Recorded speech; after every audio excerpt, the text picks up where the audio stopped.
Bonjour à tous, nous vous prions de bien vouloir nous excuser pour les problèmes de diffusion hier. Ils sont dus à des dysfonctionnements de notre serveur, nous mettons tout en œuvre pour qu'ils ne se reproduisent pas.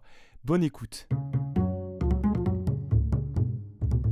Culture G, votre podcast quotidien. Jon Snow, c'est l'un des personnages principaux du feuilleton Game of Thrones. You know nothing, Jon Snow. Mais saviez-vous que c'est aussi un médecin britannique du 19e siècle, pionnier dans les domaines de l'anesthésie et de l'épidémiologie?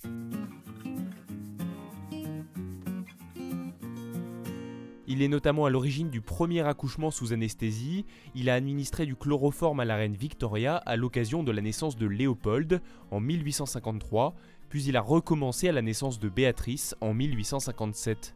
Jon Snow est également entré dans l'histoire de la médecine pour avoir compris qu'un des meilleurs moyens de lutter contre une épidémie, c'est de comprendre comment elle se propage. Revenons à la fin de l'été 1854.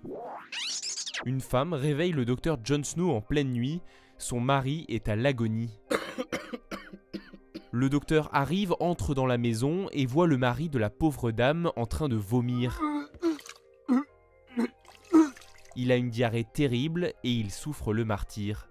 Pour Jon Snow, c'est évident, le choléra est de retour dans son quartier.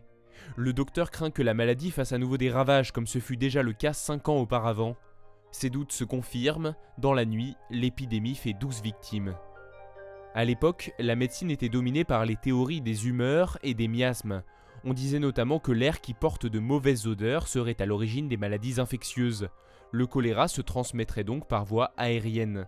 Mais Jon Snow, en pratiquant des autopsies sur des malades, découvre que ce ne sont pas les poumons qui sont atteints, mais l'intestin. Pour lui, ce n'est pas l'air qui transporte la maladie, mais certainement un poison qui a été ingéré, par l'eau peut-être. Il se dit, si je parviens à trouver comment les gens tombent malades, l'épidémie sera évitée. Et il se lance alors dans un jeu de pistes. Il reporte sur une carte les lieux des décès du quartier, déjà plus d'une centaine, et localise les pompes à eau. Au centre de cette carte macabre, il y a une pompe, celle de Broad Street. Avec difficulté, il parvient à convaincre les autorités londoniennes de démonter le bras de la pompe, et alors, l'épidémie s'arrête. Elle aura fait un demi-millier de victimes, mais Jon Snow en a certainement sauvé bien plus. Comme son homonyme, lui aussi est un héros. The king in the north. Le médecin détective a tout de même envie de comprendre comment cette pompe à eau est devenue mortelle.